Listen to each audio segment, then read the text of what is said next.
Первые 10 предпринимателей из Ингушетии прошли трехмесячное обучение в бизнес-акселераторе Ингушетии на базе Академии цифрового развития по программе роста бизнеса. Такая информация появилась в телеграм-канале главы региона. Программа была направлена на развитие бизнес-компетенций предпринимателей, предоставление современных инструментов для роста компаний и создание новой волны предпринимательской активности в регионе.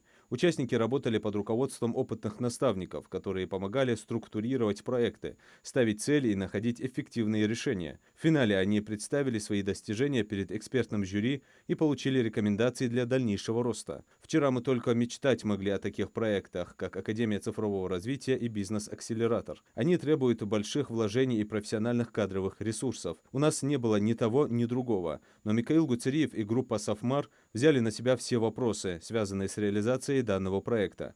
Неоднократно говорил о перспективах, которые открываются перед регионом с развитием IT-технологий. Невозможно двигаться вперед, не используя в стратегии развития современные информационные технологии. Нет сомнений, что в Академии цифрового развития дают высокий образовательный уровень, и отсюда выходят уже готовые специалисты-программисты, предприниматели, которые будут востребованы в соответствующей сфере. Желаю им всем успеха в их дальнейшем профессиональном росте.